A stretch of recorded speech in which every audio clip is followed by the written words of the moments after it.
We in this. I was told that this episode is one of those that it's really good, and I've been seeing a lot of positive reaction on social media. So here I am for you guys, man. Here I am for you guys. You know what I'm saying? Know what I'm saying? Hey, the opening growing on me though. I'm not gonna lie, it's growing on me.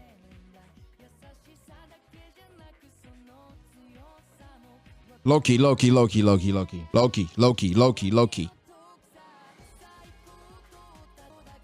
It's like, it's so many visuals here that the visuals are, I love the visuals. I do. Like the visuals, I think so far is better than the song, but they're so quick. You got to catch them. Like Shanks and Ben Beckman. Yo, we didn't even do a One Piece joint breakdown. One Piece opening breakdown. We still could. We still could.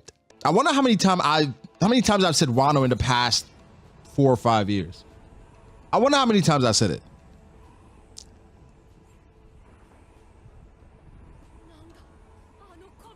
It's probably one of my top words for real. Wano, Kaido, Katakuri. Nah. Luffy's up there too, obviously. And Peak.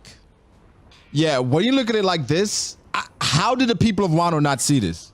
I mean, they were drinking. Lord knows when I drink, I don't see things either. Yes, you can, Momo. What are you talking about? So Luffy held Kaido because he didn't want him to escape, but then Kaido just said, frick it, I'm just gonna go after him. It's like a manly... Okay. This is fire. Then he lets him go because his hands got burned.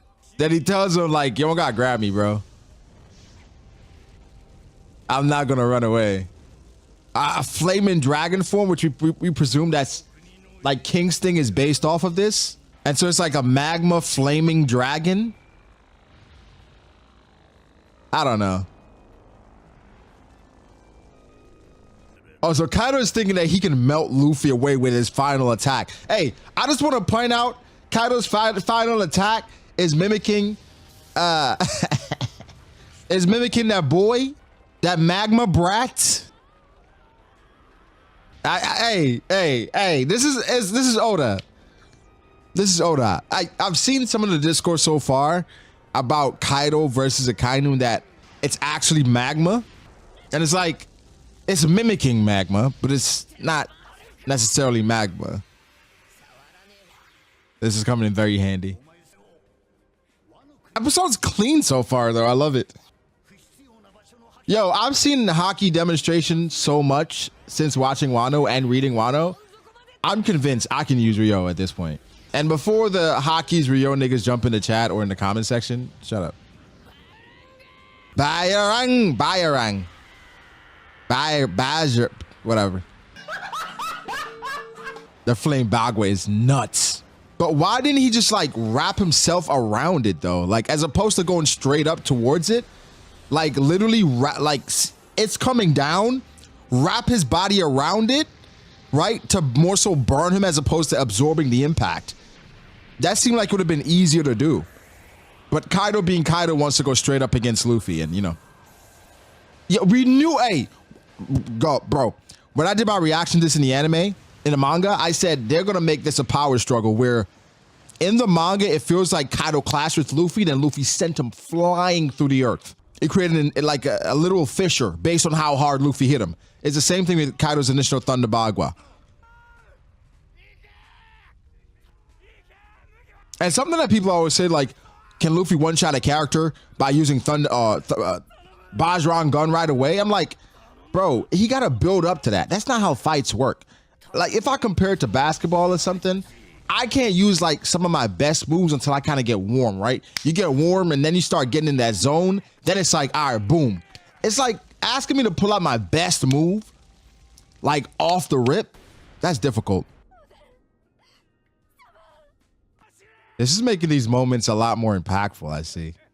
Like no sound, just having them exist within it on its own. That's the Shemisen.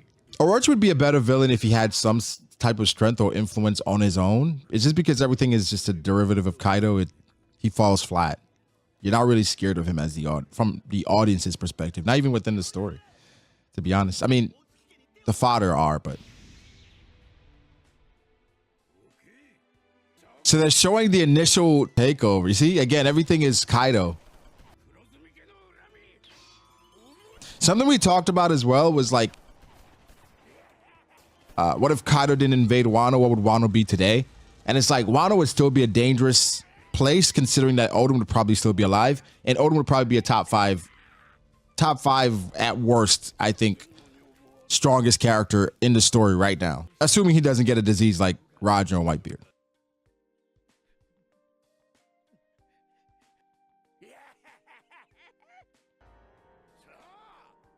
Shout out to the Daimyo though.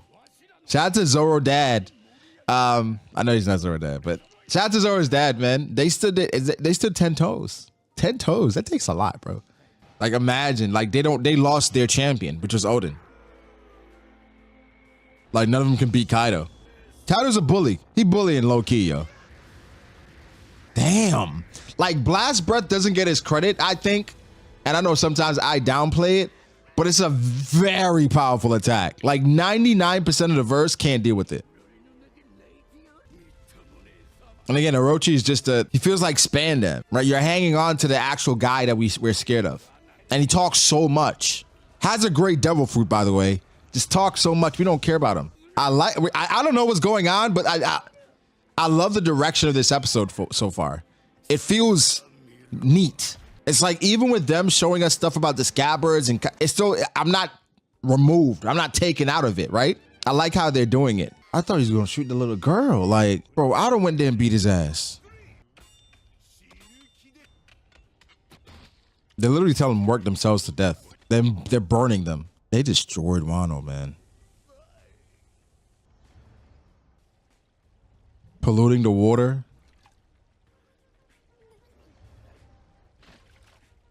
Wow. I think like this is showing just the dire straits of Wano. Yeah, this is really illustrating just how necessary Luffy and those guys were, man. Damn. It's like you're proud of the isolation, but this is like the results of it as well. Like the Marines don't interfere.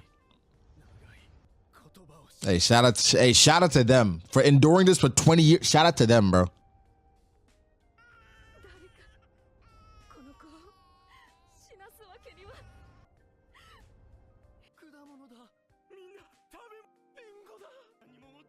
Damn. Gave him smile fruits. Kaido's a sick dude.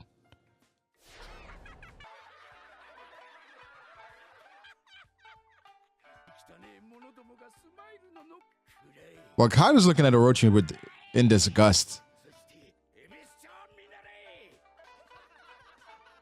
This is like being vindictive, right? There's a line. Orochi is so far gone past that line.